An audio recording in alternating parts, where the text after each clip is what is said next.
Como você vê esse cessar-fogo? Digo, o Trump está tentando fazer parecer que tudo foi resolvido, que os Estados Unidos destruíram o programa nuclear do Irã como conhecíamos e que está tudo bem. Mas parece que não é esse o caso, e não parece que algo realmente tenha sido resolvido aqui. Não, a inteligência dos estadunidenses agora está fazendo vazamentos controlados para a mídia ocidental, CNN e afins, dizendo que não houve destruição do programa nuclear do Irã. E é um programa nuclear civil. As pessoas precisam entender isso. Mas o objetivo disso pode ser duplo. Por um lado, pode ser que eles queiram fazer o governo Trump parecer mais fraco do que afirma ser. E é provável que seja totalmente verdadeiro. Muitos têm dito que é altamente provável que nenhum ataque dos Assumems consiga destruir Fordow. E claro, já faz tempo que venho dizendo no meu programa que o poderio militar dos Estados Unidos não é mais o que já foi. Então, o fato de esses locais nucleares não terem sido destruídos não é tão surpreendente.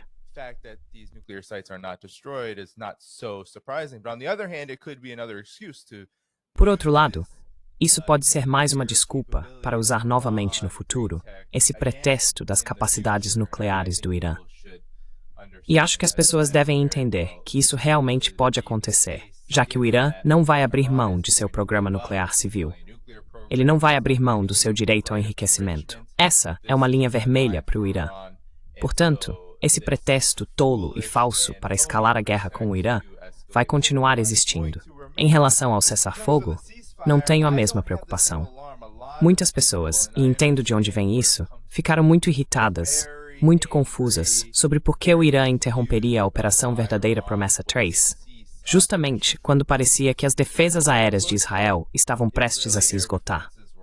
Israel estava encurralado militarmente, no sentido de que esses ataques com mísseis estavam se tornando cada vez mais eficazes à medida que o Irã os lançava.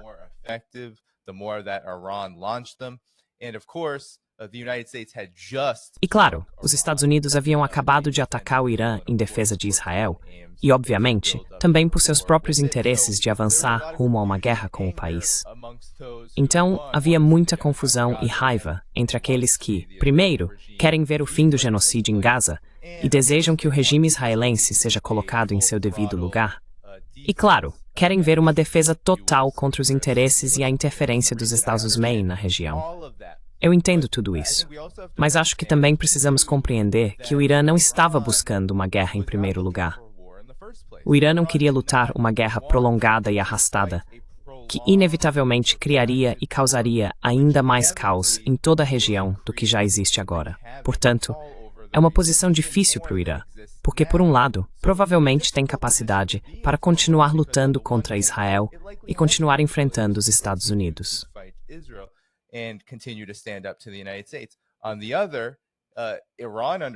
Por outro lado, o Irã entende, e acho que qualquer pessoa que esteja assistindo a isso, especialmente aquelas que são muito atentas à geopolítica e aos acontecimentos globais, também deveria entender que os Estados Unidos e Israel não vão abrir mão de sua capacidade destrutiva em relação à região. Acho que o genocídio em Gaza mostra isso. O que aconteceu no Líbano e continua acontecendo no Líbano mostra isso. O que está acontecendo na Síria mostra isso. E claro, o Irã já perdeu quase 1000 pessoas nessa guerra de agressão contra o país. Portanto, dito isso, acho que precisamos entender que esse cessar-fogo, na verdade, não é um cessar-fogo de verdade.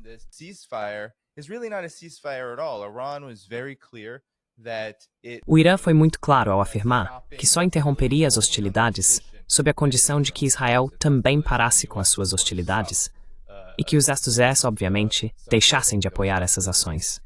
E isso, na prática, não é realmente um cessar-fogo com termos ou condições definidos. Não é como o que foi negociado em torno do genocídio em Gaza quando o governo Trump assumiu. Não é como o que foi negociado no Líbano pelos Estados e alguns países europeus, Catar, etc. Em relação ao Hezbollah, esses termos não existem. Na verdade, isso é apenas uma pausa totalmente condicionada ao fato de Israel interromper suas agressivas contra o Irã.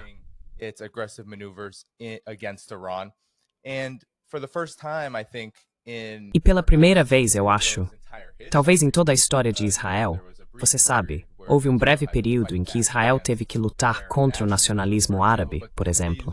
Mas aqueles estados não chegavam nem perto de Israel. A força do que é o Irã, pela primeira vez na história de Israel, eles têm que levar em consideração o fato de que a qualquer momento o Irã pode continuar. E isso é altamente provável. Então, tudo isso para dizer que é assim que vejo essa situação. É uma pausa temporária. Os Estados Unidos não poderiam arcar com os custos que uma guerra em grande escala com o Irã traria, seja o fechamento do Estreito de Hormuz, ou apenas uma campanha militar que destruiria completamente a reputação de Donald Trump como o que eu considero um falso agente da paz, o chamado presidente da paz.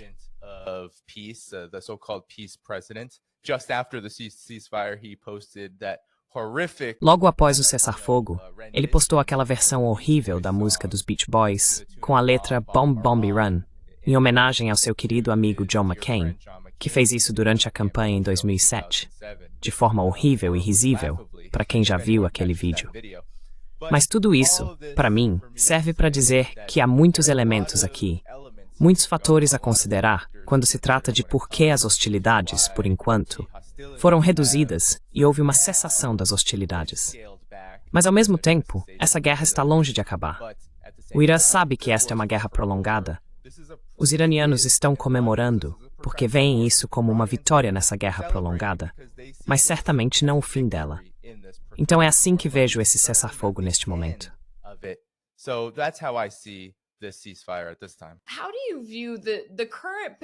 Como você vê a posição em que estamos agora e o modo como o Irã está agindo com cautela? Por um lado, eles dizem, ei, queremos seguir o direito internacional, certo? Queremos algum tipo de acordo. Ou pelo menos foi isso que disseram anteriormente. Mas, por outro lado, eles não podem confiar em ninguém ao redor. E todos nós sabemos, assim como vimos com Trump, que ele quer uma mudança de regime. Sabemos que Israel quer uma mudança de regime. Não é? Então isso ficou muito claro, pai. Então onde isso os deixa?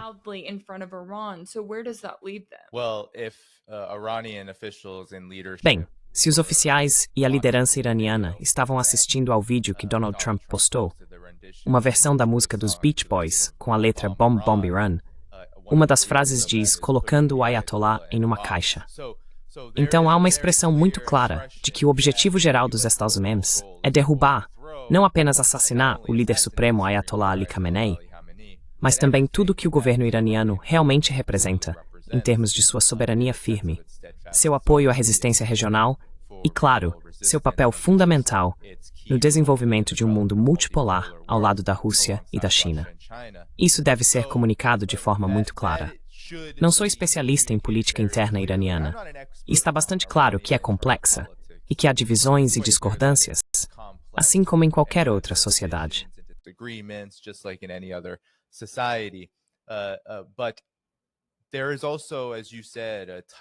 Mas também existe, como você disse, uma corda bamba que precisa ser percorrida aqui pelo Irã, e na verdade por qualquer país que tenta tanto sobreviver quanto operar em um mundo onde a hegemonia dos Estados Unidos está morrendo, mas está morrendo de forma perigosa. É incrivelmente agressiva e não tem medo de se exaurir para manter o que lhe resta de domínio em todos os espectros. Então o Irã tem, há muitos anos, inclusive diante dessa recente escalada de guerra contra ele, que ocorreu no início de junho, tentado, por um lado, usar as negociações como uma plataforma para mostrar ao mundo que está interessado em seguir o Tratado de Não Proliferação Nuclear e que está interessado em usar o diálogo para garantir que atenda aos interesses nacionais do Irã.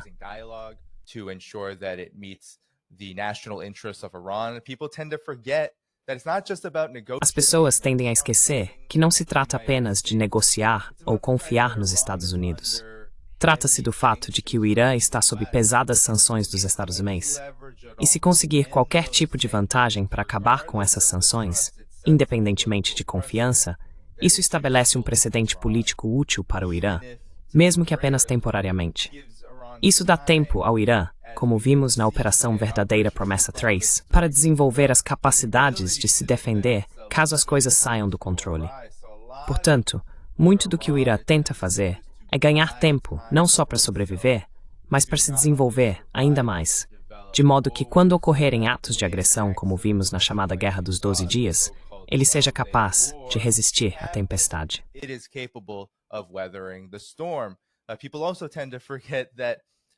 As pessoas também tendem a esquecer que este é um tipo de conflito sem precedentes na história recente. Realmente desde o advento do mundo multipolar, no sentido de que o Irã está sendo visto, talvez, como o elo mais fraco das três principais potências nessa nova ordem mundial emergente, liderada pela China e pela Rússia. Enquanto o Ocidente vê o Irã como o elo mais fraco, o Irã acabou de mostrar que, na verdade, é bastante forte e que consegue suportar o que foi um ato de agressão sem precedentes, que começou dentro do próprio Irã. Não foi que aviões de guerra israelenses sobrevoaram e começaram a lançar bombas. Não foi isso que aconteceu.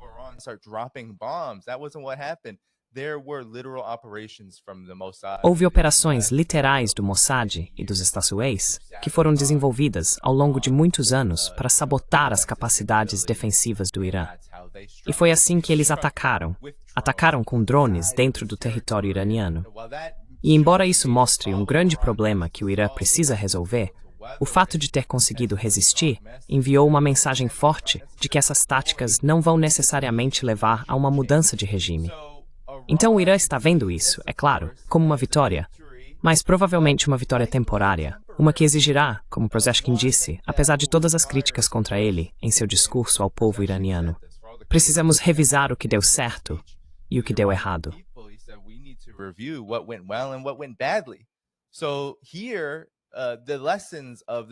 Então aqui, as lições desse conflito precisam ser levadas em consideração.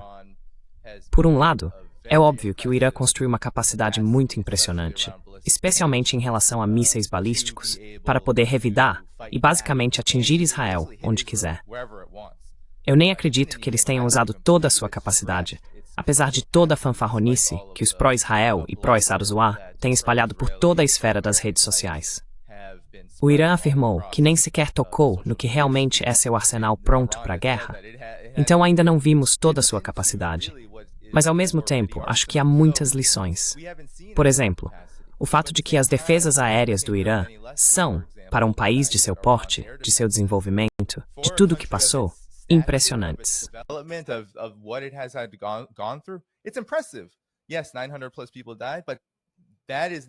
Sim, mais de 900 pessoas morreram, mas isso não é nada comparado ao que Israel fez no Líbano e, claro, ao que fez contra a Palestina, que evidentemente não tem um Estado.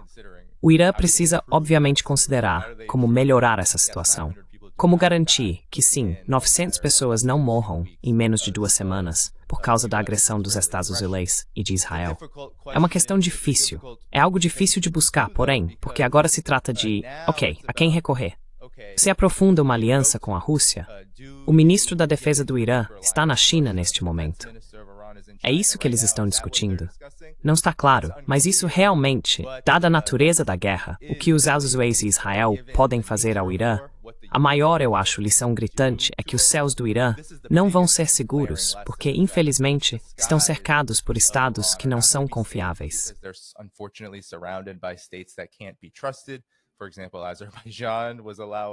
Por exemplo, o Azerbaijão estava permitindo que Israel usasse seu espaço aéreo. O Iraque, claro, apesar da resistência ali fortemente alinhada com o Irã, tem um sistema político que não é forte ou capaz o suficiente para afirmar sua soberania sobre Israel.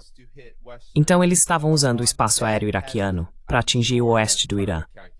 Tenho certeza de que isso faz parte dos cálculos sobre como se reagrupar agora, sabendo que, obviamente, os Estados Unidos e Israel também vão se reagrupar, e em algum momento no futuro, quando for politicamente conveniente, isso vai ressurgir.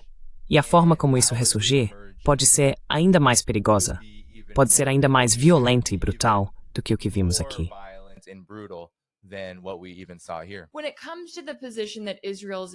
Quando se trata da posição em que Israel se encontra agora, como você mencionou anteriormente, eles continuam esse genocídio contra os palestinos. Estão matando dezenas de palestinos quase diariamente e também continuam bombardeando o Líbano. Quer dizer, eles violaram esse chamado cessar-fogo quase todos os dias lá. E eu sei que tem havido uma certa frustração por parte das pessoas online, certo? Elas achavam que o Irã deveria ter dito, ok, teremos um cessar-fogo, mas vocês têm que parar de bombardear Gaza primeiro. E como isso não aconteceu, porque o Irã estava mais focado no conflito direto com Israel, existe uma certa frustração aí. Mas como você vê a posição em que Israel e os Estados Unidos estão? Obviamente, o governo iraniano não desmoronou magicamente, mas agora Israel está tendo que lidar com toda essa destruição e com o fato de que travou essa guerra regional e continuou a escalar, e não está conseguindo lidar com a resposta e a retaliação que está recebendo em troca.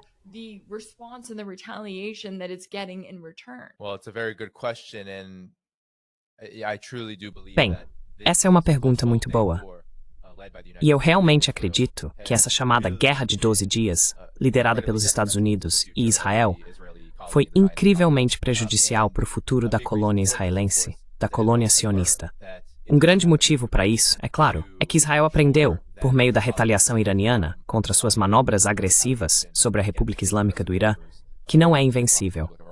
Agora, diferente do que aconteceu em 7 de outubro, ou mesmo dos ataques iemenitas, retaliações em solidariedade à Palestina, ou até do Hezbollah, quando estava lutando diretamente com Israel, agora você tem um Estado que tem a capacidade de causar uma destruição imensa às cidades da colônia israelense.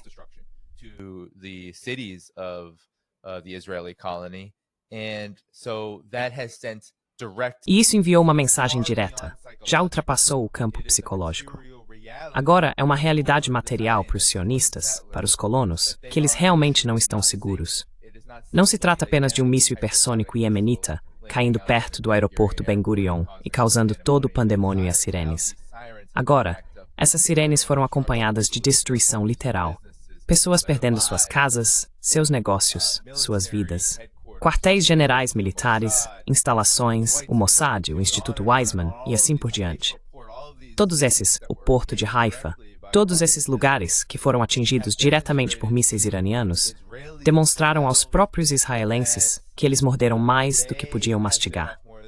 E então ouvimos Benjamin Netanyahu logo após o cessar-fogo.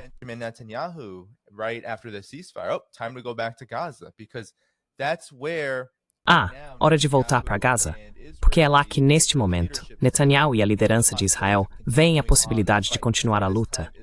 Neste momento, Israel está em um modo de expansão desesperada. Eles veem seu tempo realmente se esgotando. O mundo vê Israel como um pária.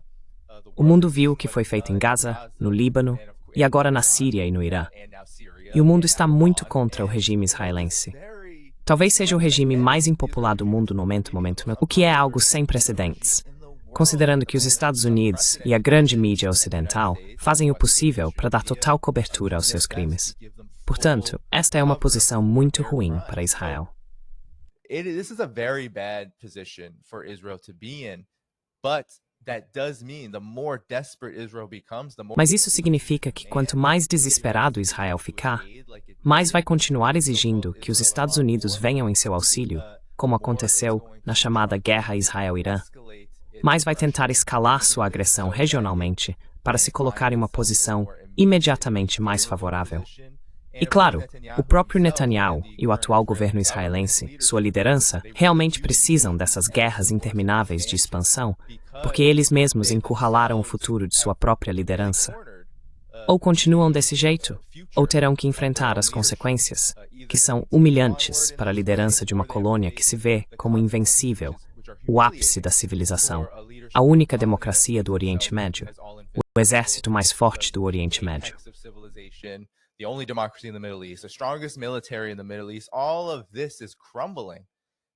Tudo isso está desmoronando cada vez mais à medida que continua com seu expansionismo. E é por isso que Netanyahu esquece os crimes, todo mundo foca nas questões legais. Tudo isso, esqueça isso. O regime israelense é um regime completamente e absolutamente desastroso. Sabe, um regime que está comprometido com o genocídio e a expansão colonial, não se importa com corrupção. É ridículo pensar que eles se importam com isso. O que importa é o quanto Netanyahu, neste momento, serve aos objetivos de Israel, o expansionismo do grande Israel, em comparação ao quanto ele o envergonha.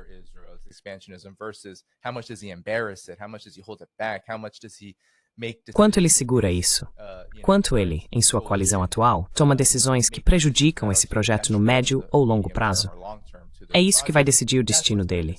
É por isso que ele continua, e sua liderança segue adiante dessa forma. Mas como vimos com o Irã, você sabe, quem brinca com fogo pode acabar se queimando. E Israel se queimou feio aqui no curto prazo. O risco, porém, e é por isso que o Irã, e claro, o resto do mundo multipolar, estão sempre observando, é como as potências imperiais dos Estados, e agora, como nosso amigo Locke diria, o Israel imperial, se comportam e como pensam sobre as coisas.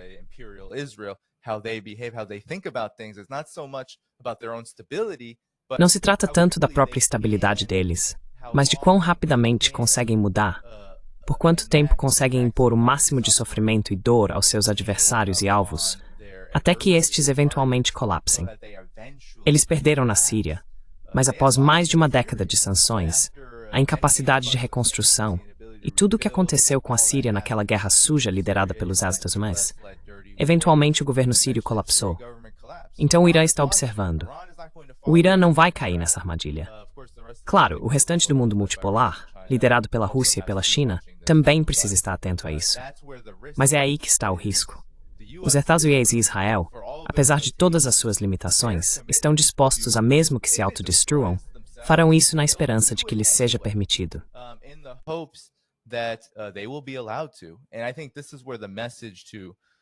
E eu acho que é aqui que a mensagem para os americanos comuns, para as pessoas nos Estados Unidos, para as pessoas no Ocidente, precisa ser muito clara.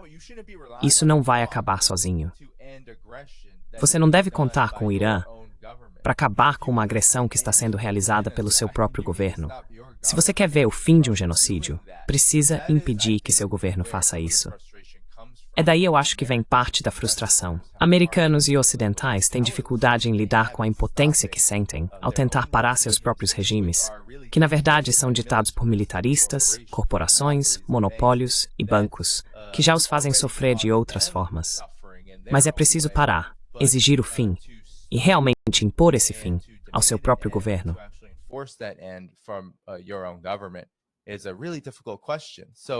É uma questão realmente difícil. Então isso também precisa ser colocado aqui. Isso precisa ser considerado na equação, como, você sabe, as pessoas comuns nos Estados Unidos e o coletivo Ocidente de Israel. Quero dizer, já sabemos que Israel, como colônia, não tem a diversidade necessária em sua visão de mundo para realmente fazer isso acontecer entre esses colonos. Mas, na verdade, é os exatos aqui que são o grande problema. E são as pessoas nos Estados Unidos que vão ter que intervir para parar isso. É aí que podemos desempenhar nosso papel e realmente ser solidários com aqueles que apoiam a Palestina e, claro, o restante da região que está enfrentando esse regime violento e expansionista.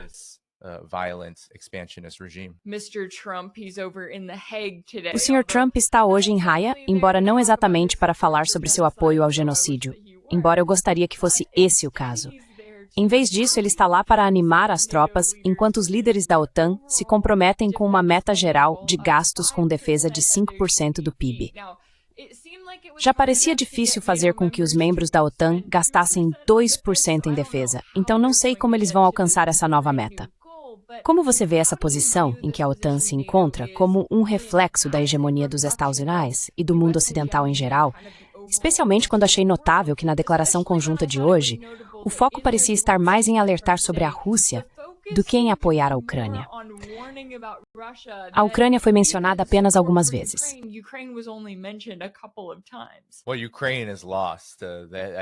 Bem, a Ucrânia está perdida. Acho que essa é a dura e fria realidade que os Estados Unidos e seus vassalos da OTAN estão tendo dificuldade em admitir. Mas essa é a verdade. É por isso que há muita evasão em torno disso. E, honestamente, o establishment da política externa dos Estados Unidos ficou, na minha opinião, muito satisfeito por poder focar em outro teatro de guerra e desviar a atenção das pessoas da Ucrânia, pelo menos por um tempo. Não sei se você viu, Rachel, mas Mark Rutte, o secretário-geral da OTAN, conhecido como realmente o braço direito de Trump na OTAN, quando Donald Trump foi questionado sobre Mark Rutte chamá-lo de papai, ele disse, bem, ele disse isso de forma muito gentil e adorável.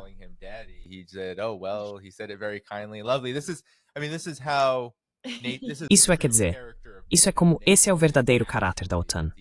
A OTAN é, na verdade, uma criança submissa. É realmente apenas uma entidade que faz a vontade dos interesses dos Estados membros. E agora está muito claro que a OTAN, claro, os países que a compõem, é apenas uma operação dos Estados. E os países que a integram estão lá apenas para servir aos interesses dos Estados, que no caso da Ucrânia é obviamente o enfraquecimento da Rússia. Isso fracassou. Onde as pessoas ficam mais confusas é em relação a Israel, claro. Há muitas pessoas que acreditam que Israel controla os Estados Unidos, em vez de os Estados Unidos controlarem Israel. Bem, nos relatórios recentes, vimos que sempre há essas conversas sobre Donald Trump dando uma bronca severa.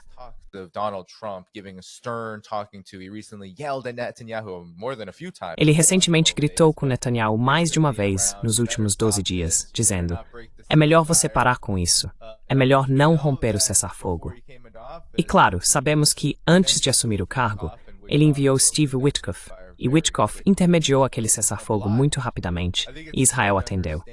Acho importante entender que os Estados Unidos e Israel são diferentes de, digamos, a OTAN. A OTAN é simplesmente um apêndice dos Estados Unidos.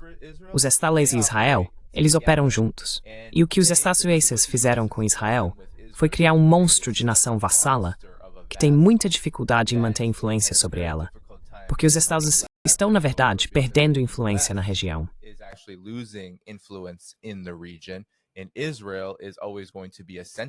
E Israel sempre será um ponto central na região, um posto militar avançado para os Estados Unidos. E agora Israel realmente tem muita influência sobre os Estados Unidos. Então, quando Israel diz, queremos fazer algo, os políticos dos Estados Unidos têm que ouvir. Não se trata apenas do dinheiro. Trata-se de como os Estados conseguem afirmar sua própria influência sobre a região. Mas precisamos entender que, se Donald Trump realmente quisesse, se qualquer governo dos Estados Unidos quisesse conter Israel, falando teoricamente, poderia. Poderia fazer isso facilmente.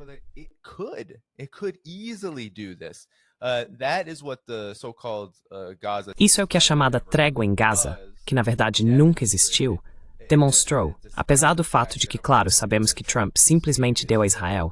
Sabe, foi só um pedaço de papel. Ei, assine isso, faça o que quiser. Nós realmente não vamos impor nada. Vá em frente. Continue com o genocídio. No entanto, se Donald Trump quisesse, ouvimos os relatos. O Jerusalem Post disse que autoridades israelenses ficaram chocadas e atônitas, e Netanyahu ficou, sabe, em choque com a bronca que levou. Se Donald Trump quisesse, se o governo dos Estados Unidos quisesse realmente pressionar, isso poderia levar a uma mudança. Então, tudo isso é para dizer que os Estados Unidos têm as cartas na mão em relação a Israel.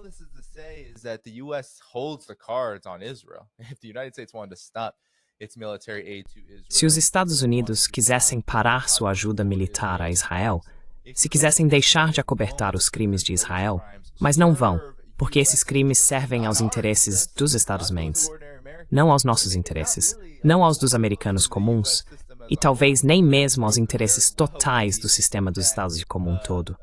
Israel pode muito bem ser essa engrenagem, ou aquele fio na roupa envelhecida que o Império Americano veste agora, que eventualmente vai simplesmente se soltar completamente e enfraquecer o Império como um todo. Mas não é assim que os formuladores de política externa e as elites dos Estados Unidos veem Israel. Eles veem Israel como peça-chave para seus interesses de política externa.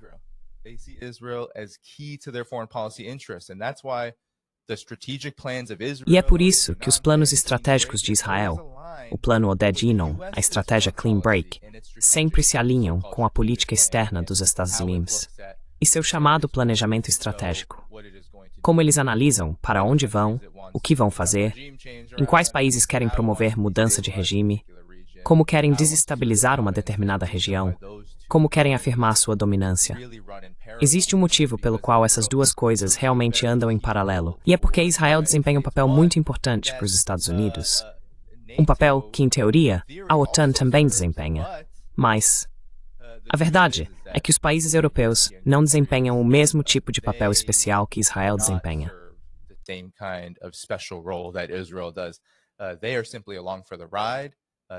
Eles estão simplesmente indo na onda. Eles estão lá para dar aos Açuês tudo o que quiserem, e não têm realmente escolha nessa questão. Eles não têm o poder de barganha que Israel tem. E é por isso que vemos uma dinâmica diferente aqui. Vemos esse tipo de submissão aos Asmos sempre que é necessário por parte da OTAN, enquanto vemos muito mais resistência quando se trata dos Estados e de Israel. Às vezes, vemos Israel sendo capaz de dizer: ei, nós sabemos quem somos para vocês. Então vocês precisam garantir que recebamos o que precisamos para fazer o que podemos fazer por vocês. Esse é o tipo de relação que acredito que estamos vendo aqui. The kind of relationship I believe we're looking at here.